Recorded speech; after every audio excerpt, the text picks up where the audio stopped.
مسیح کی پیروی کی شرائط۔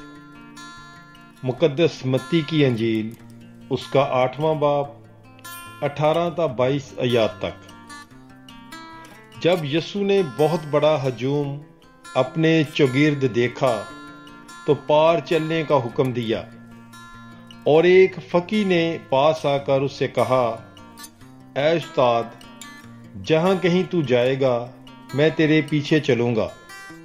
تو یسوع نے اس سے کہا کہ لومڑیوں کے لیے ماندیں اور آسمان کے پرندوں کے لیے گھونسلے ہیں، لیکن ابن انسان کے لیے جگہ نہیں جہاں اپنا سر بھی رکھے۔ کسی اور نے جو شاگردوں میں سے تھا اس سے کہا، اے خداوند، مجھے اجازت دے کہ پہلے جا کر اپنے باپ کو دفن کروں۔ مگر یسوع نے کہا، تو میرے پیچھے ہو لے اور مردوں کو اپنے مردے دفن کرنے دے۔ پاک کلام کے پڑھے اور سنے جانے پر خداوند کی برکت ہو۔ خدا کا شکر ہو۔ God bless you. Bible is life.